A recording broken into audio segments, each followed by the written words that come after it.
Welcome to Stirred Up. I'm Jessica. And I'm Heather. We're two Midwest corporate pros and moms juggling boardrooms by day and ballparks by night. But here, it's happy hour, and we're trading conference rooms for craft beer. This season, expect more tea spilling and real talk. About the important stuff and the bullshit that comes with it. This is our version of Girls Night Out. And you're not just invited, you're our VIP. It's where we throw back, talk smack, and laugh until we pee. Where we spill a little, spin a little, and overshare a lot. Because the only rail we're staying on is the bar rail. So grab a drink, you little party animal. And let's get this shit stirred up. Welcome to Stirred Up. We're here. We made it. We made it. Happy. Whatever day. We don't know. We're going to see Theresa Caputo today. We're going to go see Theresa Caputo. So I'm super excited about this. We're doing a girls' day. I've been looking forward to this going for a while. Going out the girls. I tell Heather, I say, I'm so excited about this day. And she goes, I just need to stop having fun. I need to have less fun in my life. Or some fucking shit like that. Like, I did say that. And you're like, however what you said. Fuck? You did not say that. You were like, I was like, that's the most absurd statement I've ever heard. Because you're here for the party every day, all day, like, too. There's no limit. So the level of fun that can be had the limit does not exist. Yeah, I know. Yeah, I know. So it's kind of felt, I was just like, it's just a Wednesday with the girls. Doing our thing. Yeah, and I'm just like... We've also been getting to hang out a lot lately, like outside of the pod. So we've had birthday parties, we've had trips, we've had planning, we've had... Do you know what I mean? Like, we've had a lot of... So you're sick of me? You don't want to hang out outside of the pod? No, that's all I fucking said. I'm just kidding. And then I was getting... And then she was very worried about car seats and very worried about who's going to drive. No, I'm worried because I have so many tabs open in my brain. You did say that. So it's not like one single thing because they sound really obnoxious when we give the list, which I did. I gave you the whole list the whole way here. I did not judge. But by the time... Felt like a lot. No, by the time we got out of the car, she is literally yelling at me. What did I say? Because I think I'd put on my list to you. I was happy for it. No, you slammed the door to the bar and we were like yelling at each other. I didn't even realize. That's how I talk.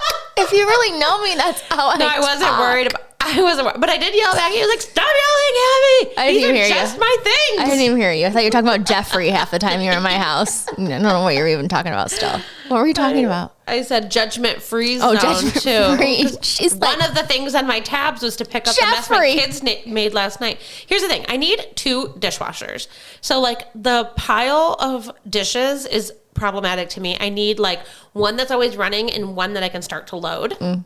So that's kind of a problem right now. And then here's the other thing. My kids have been doing really good with, like, very, very small amounts of screen time, but they make a fucking mess. They're either playing and they're playing hard and, like, fighting and stuff, sure, but, like, going after it, getting all the toys out, making a mess. All the toys, all the paint, all the color crayons. Wait till they want to bake. Like, they're going to really fucking stir this motherfucker up. Right.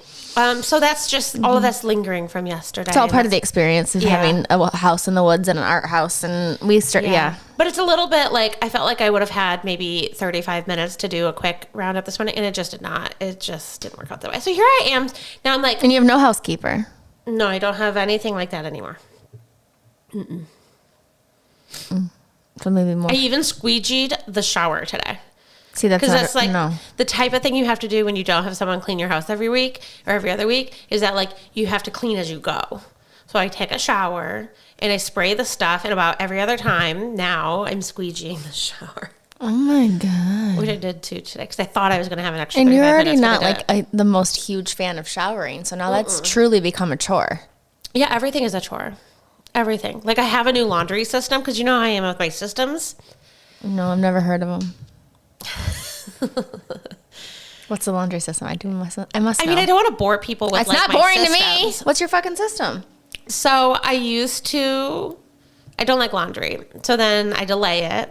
So then it becomes like 8 loads in one day or some outrage. And then I load everything. I got a top loader and I load it too full. So then it's out of balance when it's going and it's banging against walls and stuff. Like, I let it get it. It's a big problem. For sure. I have all kinds mad at me about that because then I'm ruining the washing machine. I'm like, we'll do the laundry. yeah. So that becomes it becomes a big chore because I let it build up, and I let it build up until I have no more underwear or socks. And that becomes the point at which I know I have to do my laundry. I cannot do that. The new system is do a load every day and take care of it every day. Oh my God. I know it sounds outrageous, but it is only it's something I can do. I've told you because, I work from home. So when I leave in the morning, I can do that. And then I can put it in the dryer some point during the day because that's only a couple of minutes. And then the evening chore for 10 minutes is just, it only takes. You make 8 loads of laundry in a week? I make 1 load. Literally 1 load. One of my baskets is at least 2 loads of just my clothes itself. Yeah. And then what I'll end up doing by the time I run out of garments, necessities, I found another basket somewhere. So then I get 2 so then my laundry alone is 4 loads because it's 2 weeks worth of clothes. That I'd let it go that long. And then each of my kids is about a load themselves.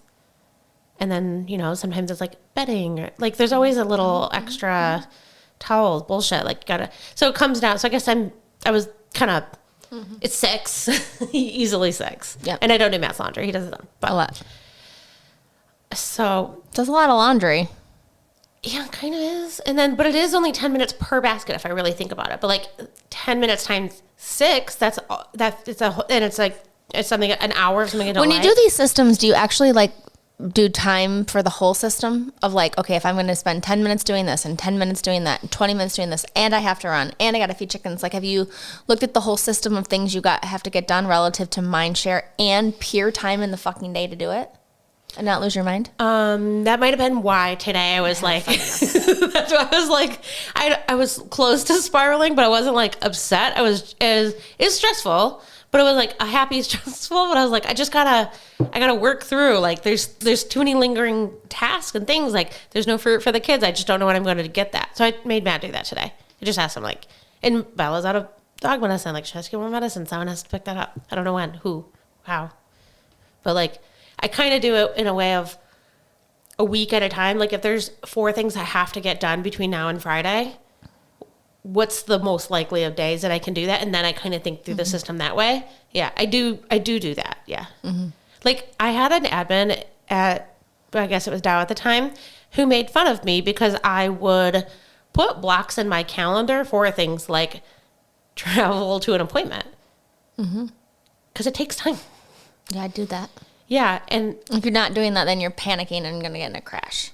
You have to have... and then you die. Then you die, and that's it. So, fucking safety. I don't know, it's just my systems. Okay, so then this was the other thing that I've been doing. I told you this in the car. So, I started... I'm upset about my system and being all dressed up and having 1 fucking chipped nail. I'm sad. I understand that, but I wouldn't have noticed if you didn't tell me. I did my nails today. Stick this finger up. But I'm getting a little bit now looking back on my I'm now becoming super self-aware of my systems. So then I'm have I been doing it all wrong for 15 years? Am I the crazy one here? No. I don't think it has to be right or wrong. I think it's a balance. That's the meaning of life, is to try to figure out the... Yeah. Well, I'm also talking to a neurodivergent person. You're never going to tell me we talk to a neurotypical person. They probably say you two are so fucked up. That's probably why I should put that on the reasons why they listen to find out what the neurodivergents are doing these days. I don't know. I don't give a fuck what they're doing. I don't. I know. I never did, but I think I'm just having a small moment of awareness. Okay, well, I thought I was dumb pretty much. Well, we'll talk about the ADHD episode and the OCD episode and just my attention span if I am generally not interested is just, I think, physically, chemically impossible for me to focus without a stimulant if I'm not uninterested. Right. And most of my childhood, I thought I couldn't get the grades of everyone else because I was dumb. Yeah.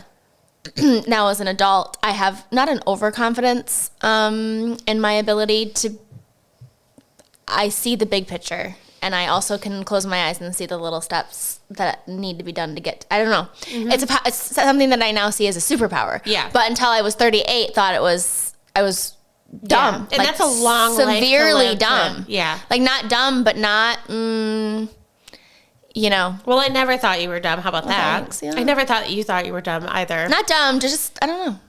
No, I know Not what book you mean. smart? I don't know. I know. And now my greatest challenge is dumbing down my intelligence pretty much my entire day. That's so funny. It's the truth. Whether it be with my kids and trying to meet them where they're at intellectually, and I also have a hard time with that. People who are, I am very empathetic. Mm-hmm. But I also speak to my children and expect, because I don't see, because I'm just also, I don't know how to explain it. I'm also very real. I don't know if I'm real, or I'm on the spectrum enough where I don't get that people don't meet me where I'm at emotionally. Even my own kids. So when I'm teaching them lessons or I'm not meeting them. Whole life. That's true for my whole life, I think. Yes. Yeah. I'm never meeting them. My dad was a teacher, so he could meet a kid where they were at study-wise. Yeah. At the moment of emotion they were in, because that fluctuates by the second, and intellectually. Yeah. I meet them from heart, no matter where they're at. But generally, But generally, when it comes to intellectually, I meet them where I'm at, which is not necessarily where they are. When it comes to academically, I also don't know how to explain it. Just the way I couldn't learn it, the way it was explained, I can't explain it to teach it. I just see it. Right. I feel like I'm not as a. One thing that I have given my kids a disservice on is I have intellectual, I think, maturity and emotional intelligence, but also not good enough to be that good where I'm up here and my kids are right here in terms of that. Yeah. Do you know what I'm saying? I don't know if it sounds weird to you. I do, because they react. I reacted for 20 years. Yeah. Right now I'm learning you don't react. I can't react. If I react to every emotion my fucking kids have, my entire day is going to be spent exactly the moment you feel today. Our job is emotional regulation, not emotional reaction. Yeah. And that for somebody who's ADD, OCD, on the, you know what I mean? That's everybody. Literally everybody. You're what do you mean? I'm still trying to figure out how to regulate my own emotions without suppressing them and meeting them where they're at with their own. Also teaching them that they come and go and they're not, forever. But also intellectually, yeah. I think one thing that I'm reflecting on is that I do think mine did too, because I think we were surviving in this fucking windstorm. It's dry. What else is happening? Anything? I have something very crazy to tell you. On Saturday, I tapped out of college essays, and Mike and Bennett put it over the finish line. How is our essay going? Fuck off. Don't get me started. Okay. Him and his dad kicked it over the finish line, so because by Saturday I was pretty much brain dead. And it was due. It was due. So that went well. Good. So that day, my son had to be reminded that he's going to have to work for everything in his life, and I'm not just going to do things even on Saturday. And I had lost it. I lost my patience. I was like, you motherfucker. I fucking sent you the edits 4 hours ago. I had 3 hours blocked in the car, because you know what I mean? I was going to live soccer game. I was pissed. So, systems. Fuck. I fucking gave you 4 hours. Yeah. I like to work under pressure, especially for copywriting. I think that is... Yeah, he knew what he outlined his story. He outlined his story and then gave me a second draft 3 months ago. Yeah. So it's not like my son has waited. Correct? Right. I have also not pushed hard, but for the last 12 days we've been driving it together. So it pissed me the fuck off and I lost my fucking mind in the car. Yeah. And because of that, he wasn't going to be drinking there. We didn't go to a party where there was drinking. Long story short, some kids, we'll talk about it today when the anonymous friend comes, cops came, MIPs, everybody, kids snuck out, not good for anybody. So some fucking spirit was looking out for you. The fucking spirit. Thank you, because my baby does not. He's just in the last year been comfortable enough to even go outside of the neighborhood or the 6 kids that he's huddles up with. Oh, man. So he's just starting to put senior. He's starting to put himself out there a little bit more. The shit that I did as a senior. Because he didn't do his fucking shit like his mama asked and get that fucking essay in. Guess what he was doing versus going to that fucking MIPer. Applying to college. Good. Because his mom's a fucking slave labor. Are you ever going to let him forget that? I never even rubbed it in his face. Oh. No. Well, so some of these things you rub into their face because we didn't argue. When I gave him the fucking business, he knew. And all he said to me is, Mama, I keep trying to talk and you keep cutting me off. Oh my God. I have to tell you what Peyton told me. I know you motherfucker, but if you but he also knew Bennett also is not, he will not be walked over. If you push him hard enough, he will either silence you to absolute soul death. Or no, it's what he's gonna do. He's just gonna silence you to death. That's pretty much what he was gonna do. And the fact that he didn't hang up or like try to push back, he was like, Mama. Like he knew he fucking so he didn't fight me on going to the event. But it was his plan the whole day. He had got the costume. So the boys were going. The girlfriend was in town. And I was like, if you fucking think you're going to a fucking fuck you. Yeah. And he never argued. So I didn't have to throw it in his face because we already had sort of battled. Yeah, I get it. And he didn't argue me back. So in the car, my soft skills only last so fucking long. Right, yes. Well, and like I don't have the communicated time limit. When 17 years ago, I went from 0 to 100. I went from Mommy loves you to get your fucking ass in the car. Okay. Oh, yeah. The last 17 years have taught me patience, more patience. More? Oh yeah. Oh yeah, you have to. Just wait till you raise people who are intellectually and ethically more responsible than you. Here's the thing. Exhausting. I also just feel like bastards. Perhaps it's the 3 and 5 age that I'm at now. If I have more, you give them an inch, they take a. They still do. Yeah, but like what husbands do that? I don't know. Whatever. So I'm in the car with Peyton on the way home from school, and we're talking, and she's tired, so she's like telling a story, but there's like words that she's kind of forgetting. Like she's thinking about what words she wants to use, and it's taking a long time. So I start guessing what she's trying to say. Like I fill in the word, but to her, I'm interrupting her. Mm-hmm. And so she says, Mom, stop doing that. You're talking when I'm trying to tell a story, and now I have to start all over. In whatever language she used, I was like really positive that she had learned at school. Yeah. Her teacher. So I was like, okay, you're right. I'll let you speak. And she goes, you do that to Daddy too. Okay, man. Okay, Peyton. And then I told Matt, and he just laughed. Whoops. Daddy just. I thought of you too because that's called leadership skills, Peyton. When we were interrupting your man. I remember your kids at the beginning when we started the podcast, and they must not listen anymore. But they don't. They don't give a fuck. Literally, I could be like, I put your ass on the internet. And they'd be like, I don't care. But they gave you feedback that we interrupt each other too much. Oh, yeah, they couldn't handle it. All you do is interrupt Miss Jessica. All you guys do is interrupt each other. I'm like, I don't really know how to have a conversation otherwise. I try really hard at work. I don't interrupt at work. I try hard. I'm aware when I'm doing it, but I do think it's also hard we don't use camera a lot on our teams, on our virtual teams calls. And I do think that that makes it a little bit more challenging. Yeah, you need some visual social cues, bro. Yeah, I need to be able to... Especially you. Yeah, I need to be able to show, I have something to say here. Otherwise, someone will keep going on and on and on. Yeah. So, I'm trying to be aware of that. But, I have my guard up there. I have my guard down here where we're just fucking getting after it. What are you writing? You have such great handwriting when you're being patient with your writing, too. Thank you. I'm working. That's what it's part of my system. It's part of my new...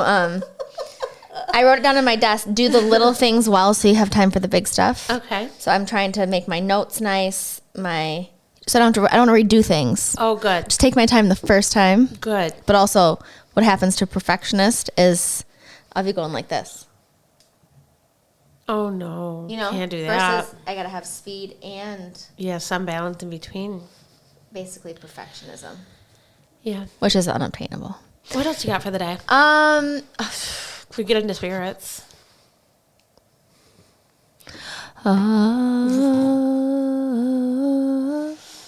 It is officially cozy season, and there is really one loungewear brand that I love the most, and it's Comfort. Comfort has the highest quality sweatshirts, sweatpants, t-shirts, It's heavy feeling. It gives you a sense of safety. It's extremely cozy. It's really designed from a mental health perspective. Even their t-shirts, though, have like this really nice weighted hang to them that I really love. My absolute favorite sweatshirts and my go-to sweatshirts are my comfort sweatshirts. They are running a Black Friday sale right now, so there are some early Black Friday deals up to 70% off. If you head out there now, you can get a discount on your entire basket with our code for the podcast, comfort.com/startuppod. It's comfort without the second O.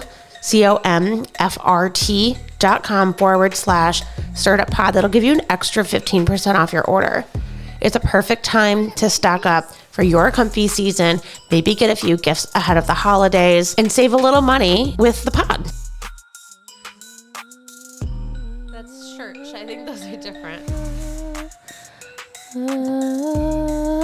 Do you think religions don't think that like psychic readers are okay? Like it's against the church? No, I don't know. I don't care what the church says. Yeah, I know, not you, but like I don't know. I don't know what the Catholic Church thinks anymore. I don't know. I don't know. I don't think so. I think if you are, maybe, I don't know what the Bible says about that. Because I feel one. like they'd be like, you can't go. They're not, they're not a person of God, or like they're not a. Depends what the intention is. Like, are you saying like you're delivering this messages on behalf of Jesus Christ? Well, then you call them a crazy, or you like believe they're a prophet. Anybody who's in the afterlife, wouldn't you think that like you should be going to a priest to speak to the dead people? I think that's what the church would think. I haven't thought much about the church would think ever since. I thought about it yesterday. I thought about it exactly yesterday. Since the priest who baptized and confirmed me was a child molester. Yeah. I've moved on from that. Fatherland. I think we can say that. That's public knowledge. I don't care.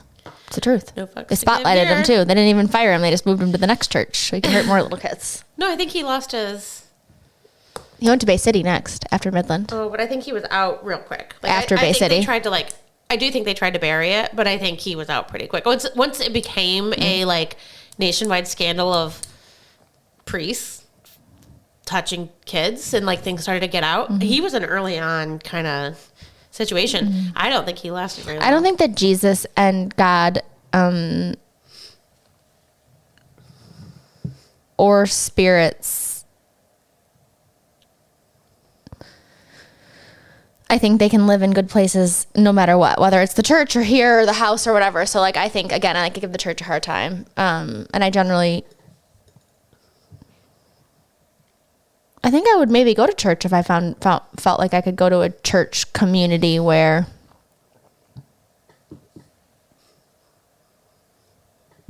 I could learn about. We could be open-minded and critical. I don't know. I just don't know. I whatever. Sit down, stand up, whatever. I don't care. I'll go to church. I'm just curious. Stand up. Never heard. I mean, sit down, stand up, spin around. Wear a veil when you're white. Or wear a veil when you're white. That too.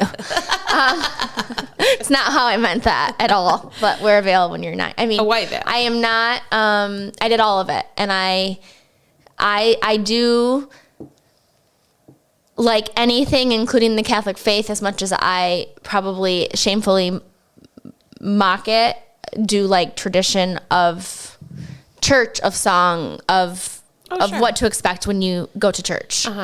I believe in the word that is even spoken at Catholic Church, and I even more so believe in how the church is evolving with the Pope. Yeah. But I can also be critical of it too. Yeah. Because it's my own. Right. Yeah. So, and if you want to judge me on it's more your own or my own because I made a decision, you know what I mean? Yeah. But I very much, and I like the Catholic Church also has saints. And I do believe whether you're God or the Son of God or whatever, you need more than one of you to carry your spirit, your word along. And I believe that can happen in the living and the dead, both in good and bad. Just like the devil, I think spirits can come in all forms. And I generally try to have the naughty ones. Good point. I have a spirit team, as do you. And they all have a place in my life. But generally my positive, kind, God-loving, all the things that I believe that Jesus is, those are the spirits that are on me. And then some of them, they're naughty. They're naughty spirits and they're good spirits and they're bad spirits. And then you got them naughty people over here. They just kind of got to kick them out. Okay. That's my thing. Okay. I'm new to this part of the spirit perspective. I think your body's just like a vessel. I think your soul lives on. Not in the same way it does in a human body, because I think a human body is like a very advanced home for your soul. Okay. And then the soul leaves the human body and you're like, oh my God, there's nothing quite as advanced. Like your heart leaves your brain when you die. That's what I think. Okay. I'm open to all that. I don't really have an opinion about that. My only thought of my own is a very, very early perspective on spirits, because this just happened this summer, but I'm really seeing it as like they might be just like roaming among us. They don't belong to me. I don't think it's like there's no orientation to me other than like we just so happen to be, crossing paths, or like maybe they seek us out to facilitate some sort of communication. Roaming among us. Do you think have you thought about are they roaming among us by chance or by intention? I think by intention. Mm-hmm. Me too. And yeah. I don't know. And this is a thing that I don't really want to. So because I am a pretty like rooted in science person. So none of that makes any fucking scientific sense. So I'm also trying not to think that deeply about it, because this is, to me at this point, like, frankly, this is something I can just have fun with in my life. I don't have to be that serious. Look at me not being so serious again. My friend I spoke to yesterday, we only talk like a couple times a year now, but she was like, you've always been a serious person. I'm like, shut up. I thought it was fun. You? Yeah, she told me I've always been serious. I think you're fun. Whatever. Fun and serious can commingle. Anyways. I'm just trying not to think that seriously about it. Like, not that deeply. I don't have to have answers to all the things to enjoy the experience. I don't think you do. That's what I've decided. No, I think that articulating the love for another human being and then thinking that that just turns off with science is where I can kind of separate science with things we can't explain. Yeah. Yeah. So we're going to see Theresa Caputo today. Mm-hmm. I'm really rooting for anonymous friend to like get up on stage and I don't know if they get up on stage. I did do a little bit of research, and she engages with the crowd a lot. It's like the whole experience. Yeah. Really? But I don't think anybody gets up on stage. Like, I think it's like Matt Do you go Matthews. up to the mic? No, I think it's like Matt Matthews, how they're like shouting back and forth a little bit. Or like maybe there's a mic Have runner. you watched it on YouTube or like watched any live shows? No, I just read I actually just asked ChatGPT. I was trying to be efficient. I want to know people's spirit stories. Like, I remember when I had the kids and I had Liv and she was little and she wouldn't eat and she cried and she wouldn't gain weight and she was basically like killing the both of us slowly and fast and slow at the same time. Sorry. And I know Mike's grandma was standing behind my rocking chair. Oh yeah. When I'd rocked her. I knew it. And like the pop-ups would come, like, those things like dun, dun, dun, dun, dun, dun, dun, dun, dun, dun, dun, pop goes the weasel, and or you have like the ABCs and you push the triangle or you push the whatever, or you slide up the thing and the things would pop up. That would happen all the time for like no expected reason. Now also we lived in a house where a woman died, and I think she lived there too. More houses that because you gotta die somewhere. Right. So I think between the lady who lived there and Mike's grandma sitting behind Mike's grandma was there to sit behind my rocking chair to help me, I think, get through the awfulness it was to raise Liv as an infant. Mm-hmm. And then I think the lady who died there was just sort of there to Because she didn't know where else to go. I mean, I don't really know. It's like, bitch, leave. That's like the chance or intention thing, right? I'm like, why is she here? Why are you turning on the But I always felt like there was someone at the end of my hallway.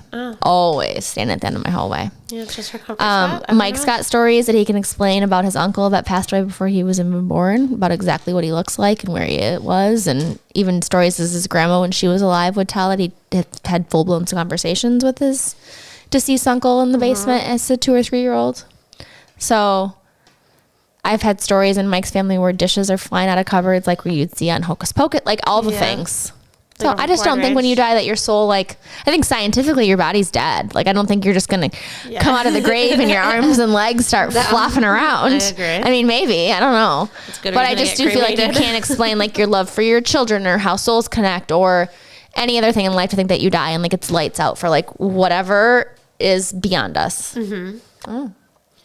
Well, all fair and like what, you know, I don't have the answers to any of it either. Yeah. You know, I don't have them. What I thought would be fun today is big fan of Halloween. I know that. And I would like to talk about Halloween because I had a fucking riot. Okay, then let's go back to Halloween then. I want to read you. So I do want to read you my chat with ChatGPT about Theresa Caputo or like spirits. Go, please. Because I almost did that. I'm like, nope, not doing it.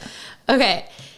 So this will be context to how I phrased it, but like, I don't ask ChatGPT its opinion. Like, I don't. I do.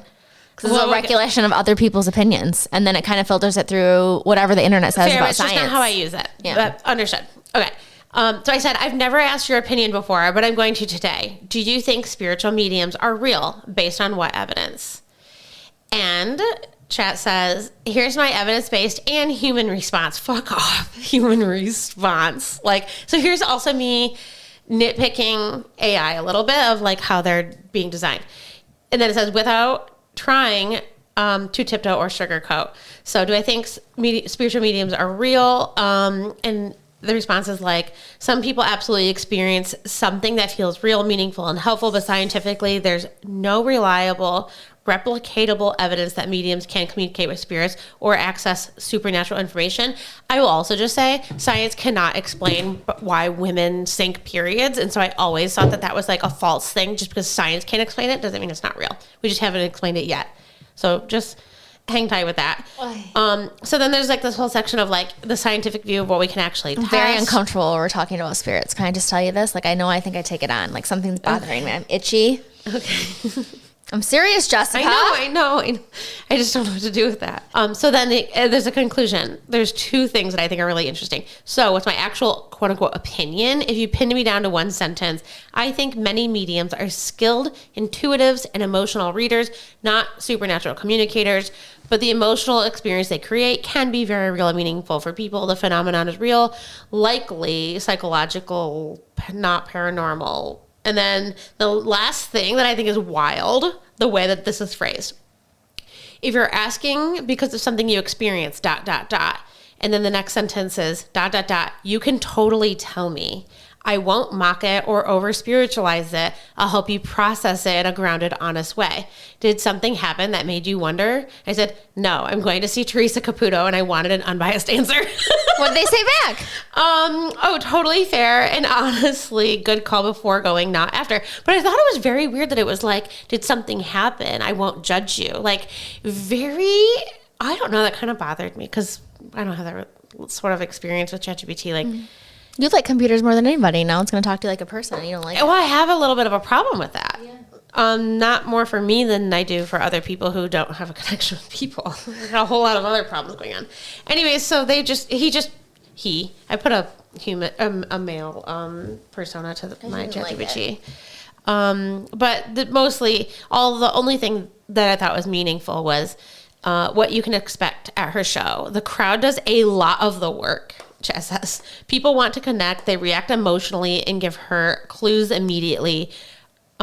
Most hits, quote unquote, start vague, like who has a mother with longer chest issues, and then someone who reacts the most will get the most follow-up. So we have to get anonymous friend reacting in a big way. I don't know. When a hit lands, she doubles down. It will be an emotional show. Even skeptics come out saying it was powerful to watch. My bottom line opinion, Theresa Caputo is not communicating with spirits. She's talented, and her shows feel emotionally meaningful, similar to watching a very moving performance. It's just a different format. It's a difference. Well, it's saying, like, enjoy it as an experience without needing to buy into the supernatural premise is what it says. That's what ChatGPT says. Yeah. Profound. The thing that I am most struck by is the way that it was like, why are you asking? Because it's trying to gather information. Doesn't know enough about this topic. It wants to gather information so it can give you a response that's not so emotionally driven and more spiritually factual. I felt like I was being groomed. I felt like I was being groomed into like you can totally tell me. That's what it said. You can totally tell me. Did this happen? I won't mock you. I'll help you process it. That sounds like some fucking predator being like, let me hold your hand and I will take care of you. I'll be your father figure. I'll be your father figure. I don't know. I had a reaction to that, but I've been like, also, I've had a lot of people send me some stuff after the AI episode that was basically like, Elon's talking about how AI is going to take over our lives in a way that A, we won't have jobs, and B, we will not have any willful autonomy. Like our phones will tell us what to do before we know what we want it to do. And I was like, yeah, but we can reject that. We don't have to live like that. I don't know. I've had so much follow-up. Who sent you that? That's come from a couple of different people. He said it in a Joe Rogan episode that I still have yet to listen to. Do you think that people care about AI yet? Judging by the reaction, the like follow-up response from people that I didn't even know that were listeners. Do you think we're expanding our listener network? Yeah, for sure. We've been growing like 30% every single month. I know. For sure. I'm used to 30% growth over like million. You know what I mean? Like we're up 14% over 5 billion. Yeah. Our numbers are, it's hard for me to do you know what I mean? Yep. Appreciate the intensity of the level of growth. Right, because if that the growth we had in business, you and I would be running whatever Fortune 5 company we wanted. But at that growth, it takes a couple of years to do something meaningful with it. Yeah, I know. Totally. What about the male versus female listeners? I haven't looked at that one.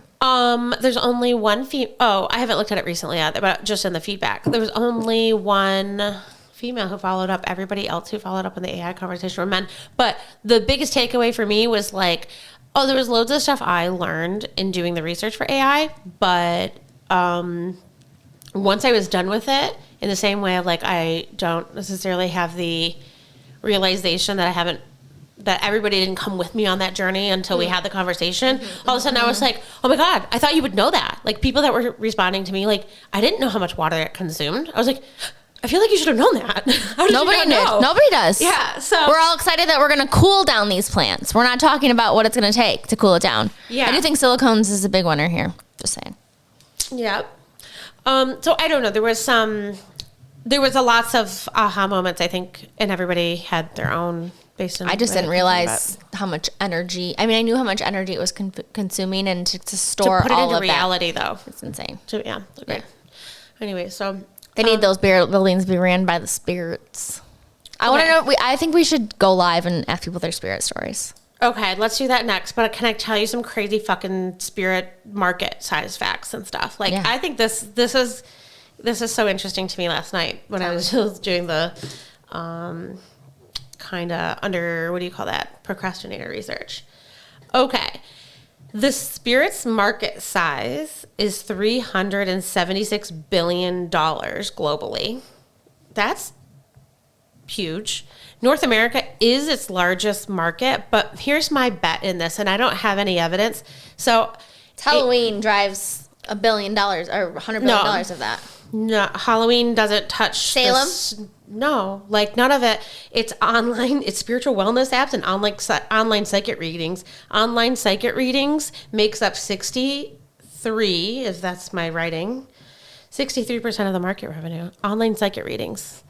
So one thing that I just want to call out is like Asia has a large market of like spiritual wellness, but I don't think that they monetize it the way that like America's just like capitalism, money, get rich.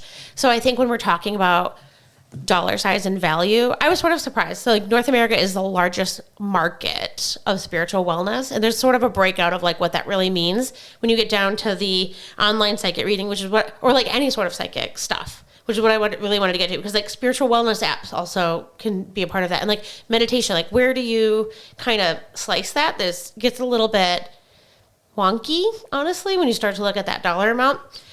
It's growing at a 6 to 9% CAGR. Like, tell me a business that's growing at almost double digits, like a market that's growing at 9%. CAGR equals what, Jessica? Compound annual growth rate. So, which means what? You tell me. Compounded annual growth rate kind of looks at how much are you growing over time. Yes, annually. And like on top of year and you look at year over year growth. And the what's GDP? 3 point something. Do you keep seeing something 2 point something? Or is it just the chickens? 3 or 2? 3 point something. Right. So double GDP, almost. We're like locked. I wanted to be like, what is religious? What's GDP, Jessica? Gross domestic product. This is sort of like what. What does that mean? If we look at the marker on an aggregate. Here's what I think it means. Like as my words of it. Well, yeah, we're saying like this. We're looking at the market. If you look at the market growing on an aggregate of spirits, the general market's growing at 3 point something. U.S. market. And all the markets spirits are double that growth. Yeah, spiritual reading stuff. Yeah. So I was real one to one, but yeah. I was really into like psychics and stuff like that, like mediums, like that. Why is that chicken so upset out there? I don't know. I can't even hear them because I probably got my little buzz going on in my ear from the. I was trying to get in there for a minute.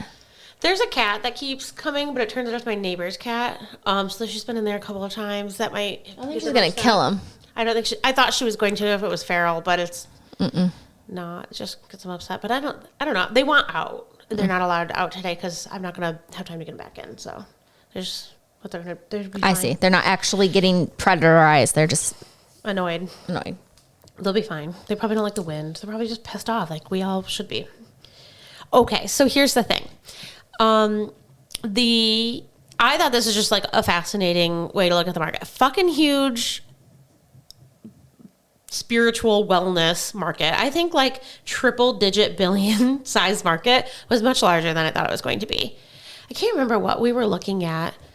What industry was it? Spiritual wellness seems like a little bit more hoity to me than like true spirit connections within the church or in your faith. Fair. Like I'm not getting some psyche fucky to pay her $100 an hour to tell me that, you know, I will go to the Catholic Church as long as I'm not getting molested for that type of advice. I'm just telling you. No, I know. Paying Sheila online. I wanted to read you the, I was just going to give you the breakout. Like what, do you care? I don't know if it matters that much, but. Kind of. Okay, so the broad, like, spiritual services market, global spiritual services market is that $376 billion number. Got that one. The next kind of, like, breakdown from there is the online psychic reading, and then that's sort of severed in that. I see them on TikTok all the time. You add coins or you I don't even know what any of that means. Okay. Well, that's just their level of monetization. I don't really know what it means either, but that's growing at a 9% CAGR. Basically, like what it used to be is that if you were going to, so that's you had to travel to see these psychics. You had to go to their houses. It's a one-on-one. Yeah. So now they're just going on TikTok. Just like Alice. Yeah. Yes. Oh my God. Good call. Sorry. That's digital. Like snot rag. Fuck it. It's mostly tears from laughing and like a little bit of snot from allergies. Smells like teen spirit. I thought you were going to say like Frank. I don't know. Jeffrey. Okay, so the numbers, the good market data on this. So I don't have good market data of what it is at the very moment. I think it's projected to be 5.4 right now. Is what it is right now. It's growing at a rate of almost a solid 10% CAGR. Mm-hmm. So this is the highest growth market, online reading, psychic reading services. And like basically the analysis on this is like fake versus real. Well, that was what I asked him. Like, how does it know? So then I asked a couple of different bots. Like I was doing all AI research last night because I had them hookies. I had no time. I had so much shit to get done in the next 24 hours. Fucking snow pants, water, chickens. Truly, yeah. Fruit. Yeah, I don't know how to get car seats, driving. Yeah, so many things. I was worried if we had any Fireball. That's a real concern. So it's a real once I start concern. Once I start opening tabs and I get a little manic, like I just gotta fucking shut it down, but I couldn't because I was too excited. I don't know. Whatever. Less fun, Jessica. So it was all AI research last night. Less fun. Less fun. Fuck off. It was all AI research. So the AIs are saying, and I think like maybe this is common sense, but I really did want like, is there some perspective out there other than like my logic? But it is not. I would have never actually felt of the online readers. Like honestly, like I think of a psychic like with a lady, with the scarf, with the moons, with the suns on her scarves, the black Stevie Nicks sort of look. And you got to go to her little trailer in Mount Pleasant and get your fucking shit. How do you know they're fake then? Well, all of the same, even online, it is true. The same as like, you have to just be, you have to just, you don't know. But I feel like even the TikTok ones I've tried to pay for, I don't even know how to get them to work for me. No, me neither. But then because I haven't tried to be. You tried. Okay, maybe we do that today. I don't know. I tried. Okay. They don't want to pick me up. They don't want to. I don't know if I've got to DM them more money or what. Okay, so one story that I read, I did get down this rabbit hole, and then I thought if that's that easy, then maybe I should just do it yourself. You be a psychic reader. Yes. Okay, so we're going down. And I'm not even going to pretend I know spirits. I'm going to be like, talk to me about your problems, and I will tell you. So somebody in the last like 10 to 20 years, I don't know how long ago this case was, but so psychic fraud is certainly an issue. That's what I'm saying. How many people are fucking real and fake? Well, and define fraud, right? Because you can't really prove anything. So one psychic judge reader, people's emotional intelligence, which is like honestly the judgment of life, but nobody actually judges you for that. So when it becomes a crime, the threshold is like when you encourage somebody to make a crime. So there was two cases. Like go ahead and murder him, or go ahead and kill yourself, or go embezzle money. Yes. No, you never do like murder him or kill yourself because that doesn't get the psychic more money. Their business model is like to keep you coming back so you can talk to your dead loved ones. So if you can't afford it anymore, well, why don't you? Hey, Heather, don't you work? It's no different than being catfish. Do you know how many? I don't even want to talk about. Do you know what we should fucking talk about on this show? How many women that I know with money, I'm listening, that have sent it. We're gonna talk about that next week. Scams, or whenever we meet next. So okay, I literally wrote down fat scams. So fat scams. You can do that. Can you do the research? Yeah. Okay. I love that one. Okay, good. Because this is just all. That's all stories. Hit the phishing fucking button, people. Okay, so one psychic reader to get her person coming back. There are two stories. One was a big embezzlement, like a multi-million-dollar embezzlement. This guy went to a psychic reader and got so invested in the psychic reader that he embezzled money from his company, like millions of dollars, and then got caught. And then the other one became a prostitute, became a sex worker. Prostitute? In order to make money for her psychic so that she could keep going back to her psychic. Isn't that wild? Those are like public law cases. Fucking wild. I want to look something up about this. One of the legal ways of protecting yourself as a psychic is that you have a disclaimer on like your services that it is a performance. If you say that this is art and performance, it really gets you out of any liability. Isn't that interesting? Here's what I love about my Catholic faith. I want to make fun of the people who've been in it, but here's why I still identify. You don't have to make fun of anybody. I do. Okay. I think I need to publicly shame and make fun of people who lived by my beliefs in we are so fakeness funny. And immoral ground. No, we are so funny. Last week we were like, no judgment, whatever you want to do, GLP-1s. And now we're like, we do need to publicly shame people. If you're hurting children. Oh, yeah. Oh, of course. Oh, God, my God. So I said, tell me what release the Catholics believe in spirits, including the souls of the deceased. So for me, like a spirit includes the souls of the deceased, recognized the existence of supernatural entities and part of their faith. So as part of the Catholic faith, I already recognize supernatural entities for sure. So this is what the internet says by whatever I was my own belief that I typed in through my faith. Right. And I would go back to the Catholic Church, and I started going now that we got a new pope, and when women and the men can get married because nobody's Jesus, then I'll even be more happy about the Catholic faith. Right. But to act like anybody should live as Jesus, and even think you could live to be Christ-like. Yeah. I think is a recipe for failure. Sorry. Okay. Catholics hold the belief in various types of saints and spirits, which include gods, angels, and the souls of deceased humans. I very much believe that. The church teaches that soul is an eternal and continues to exist after physical death. This belief is foundational to Catholic theology, which emphasizes life after death and the resurrection of the body. The conception of ghosts, often understood as spirits of the deceased, is acknowledged within Catholicism. While the Church does not have a definitive doctrine regarding ghosts, it recognizes that spirits may appear to the living under certain circumstances. For instance, Scripture accounts, this is one of my favorites, such as the appearance of the prophet Samuel to Saul in 1 Samuel 28 and the transfiguration of Jesus and Moses with Elijah in Matthew 17, suggest that spirits can manifest in the physical world. Despite the knowledge of spirits, the Catholic Church warns against practices. This is what I wondered. So it actually is more of a sin for me. That's what I thought. I don't know Judy on the internet, but like as a human being, I'm like, okay, but what does Judy have to show up in the way that the Catholic faith has taught me for Judy to show up? Or is my part of my faith to realize that Judy can show up in other places? And how do you separate fake from real? And that's what Jesus tried to do. That's what the whole point of the... You could make the case either way, so it just depends on Here we go. So, cautions against... Okay, despite the acknowledgement of spirits, the Catholic Church warns against practices that seek the contact of the dead, such as mediumship, Ouija boards, and other forms of divination.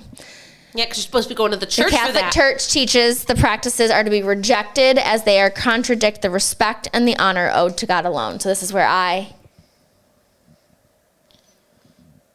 make fun of Father Leonard or not. I deeply respect Jesus, my church, whatever. This is where I teeter. Yeah. It shouldn't have to look the way you are defining it for me to look. But I'm trying to read beyond the words and using the words as like bullet points, not how I have to live my principles by. Yeah. Which is how you and I would argue business. Yeah. Right? Okay, so the church encourages the faithful to seek spiritual help through prayer rather than attempting to communicate with spirituals directly. Theologians within the Catholic Church. We're splitting hairs. We're splitting hairs here. Oh, we are. I mean, we are. I mean, it's fine. You should, I mean... Theologians within the church have explored the nature of spirits and ghosts, often emphasizing that not all ghostly encounters are benign. Some may be attributed to demonic activity, that's what I said, the bad spirit team, while others could represent souls in need of prayers, particularly in purgatory. I also believe in that. I believe in you die and you go to eternal heaven. I think purgatory is probably your spirit floats around my house on 7 Mile, and I think some of us are just going to burn.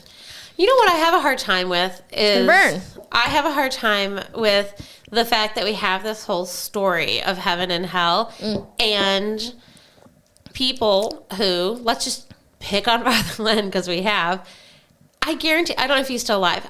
My guess is that he's dead by now. I bet he had a funeral and somebody said he was going to heaven. Like, we don't have an end of life ritual where we say, you know what, he was pretty shitty. I don't think his sins could be forgiven. So we'll have a certain type of funeral where we say, like, we're sending you off, sucks to be you, motherfucker. Like, I don't know. But he totally harmed children. Like, can you ever be redeemed for that? No, I don't think so. I think there's some sins we don't have any sort of ceremonial thing where we acknowledge that somebody was really, really, really shitty. It's not our job. It's not our job to judge. But the whole ceremony is always like, oh, that's always like the thing between your job to judge and your job not to judge and your job to have your head up enough to not have to judge. Fair enough. I'm just sort of saying, like, there's so many also bad, like, people who do bad things in the world that, like, when they die, we just have this whole he's in heaven speech, and I'm just like, fair enough. Whatever. So I believe in ghosts because of because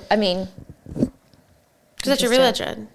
Like, that's your faith and belief. I felt it. It's my faith. It's my faith. Yeah. And that's where I separate my religion from my faith. Mm-hmm. You know what I mean? I have faith, whether that's what I've been taught, that's what I feel, that's what I think all of those things. I don't think it's any one thing. I think about it as a Venn diagram of, like, what I was taught and what I've experienced and what I hope. Do you think most psychic readers really are real or fraudulent? Like, this is a fucking growing ass market. It's growing digitally online.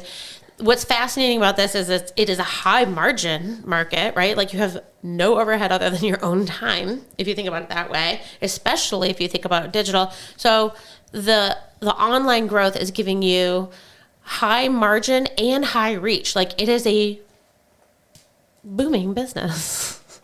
And then Theresa Caputo herself, like, once you get to a certain degree of reach, because any reason whatsoever, like however you've gotten there in the world of TikTok today, or she had a TV show, doing the tours, just like, you know, Taylor Swift becomes a billionaire via doing the Eras tour. Like, the tours today are what makes artists money, including, you know, spiritual performers. Because even if we do have like a deep belief that she can speak to the dead, and I'm going to choose to believe it for the sake of entertainment, frankly. Sure.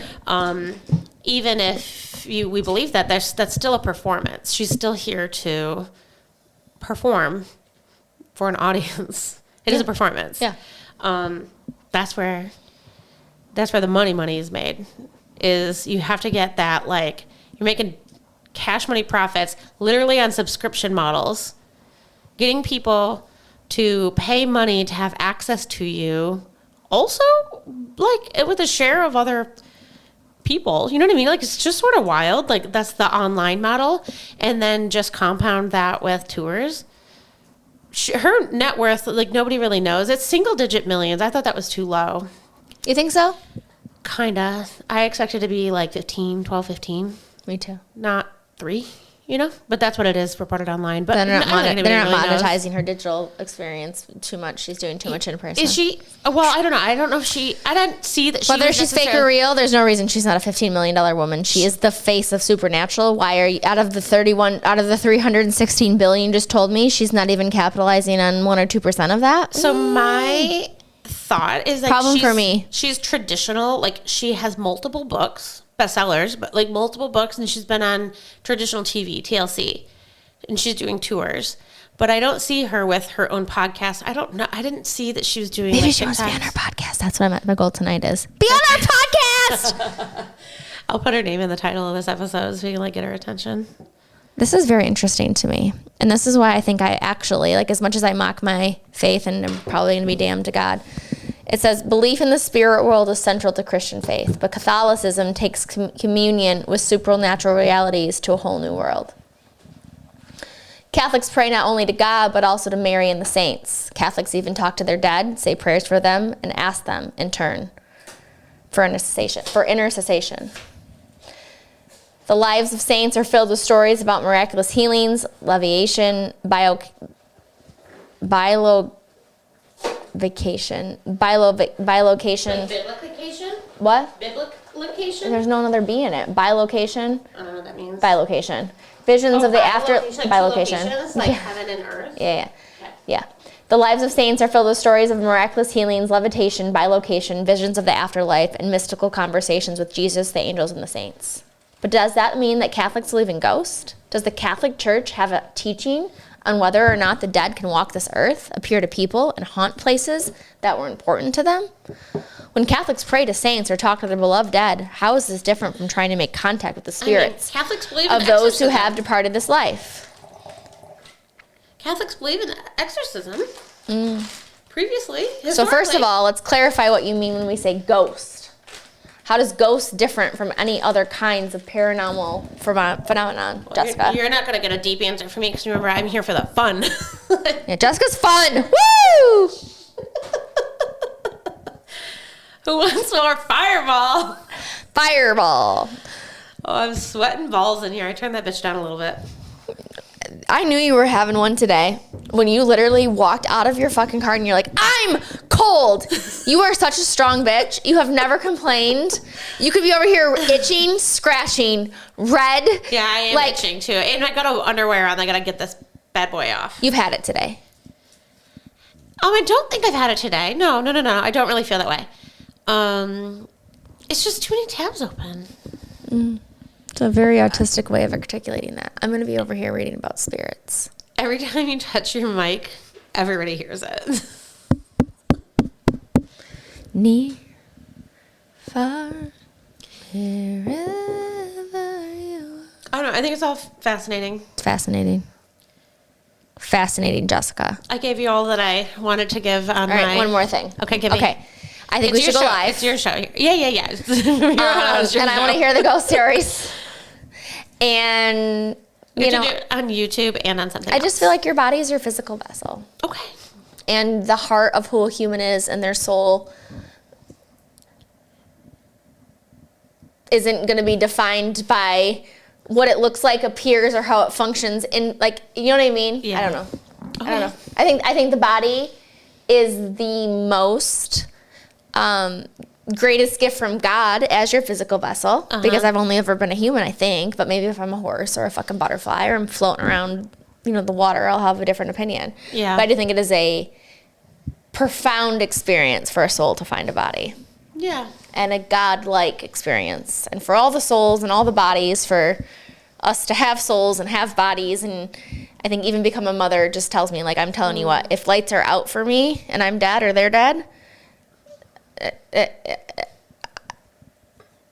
it's both unacceptable for me, and I don't believe that. I believe our hearts are too connected. Right. Physical body or not. Okay. Well, let's cheers to fucking spirits. Oh, well, not fucking spirits. Yeah, some of them are fucking, and some of them are lovely little Catholic ladies sitting behind the rocking chair. Jesus and for that, we cheers. Before we tap into the real tea, we've got a message from a new sponsor and a personal friend of mine, leadership coach Lisa Tarkington. Every single one of us can reflect on a time where they might have felt in a season of transition or feeling stuck trying to get to the next level of leadership and career development, perhaps shifting from a tactical execution to true strategic leadership. That leap can feel overwhelming and sometimes really frustrating, but you don't have to do it alone. So what Lisa does is she helps people that maybe feel stuck. Maybe they're battling from some self-doubt or just wishing they had stronger communication, wishing someone understood them the way that they're trying to convey themselves in certain areas of key leadership skills. Many people, including myself, don't realize that actually a coach is the one that can help you get to that next level. So Lisa is a personal friend of mine, and I've gotten to watch her journey helping people in all aspects of life, overcoming some of those skills that prevent each and every one of us from getting to the next level in our career is what she excels in identifying and then overcoming. She's done it herself, and now she's in the business of coaching others. So Lisa is an adventurer at heart. She's a guide by design. She's a certified coach through the International Coaching Federation with both corporate and entrepreneurial experience. She's going to put you first in guiding you to meet your goals and step fully into the leader you're meant to be. Here's the thing. Coaching works. 80% of the people who coach do report increased self-confidence that help them get to that next level. Over 70 benefit from that improved performance and stronger communication. The results do come through. Thousands of leaders have already grown through Lisa's coaching and workshops, and now it's your turn. So here's how you can find out.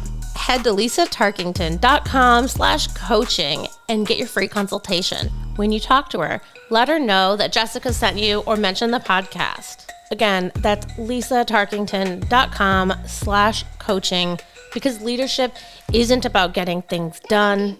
It's about becoming the leader you're meant to be. Thank you for listening to Stirred Up. If you like what you heard, please subscribe, check us out on YouTube, follow us on your podcast apps.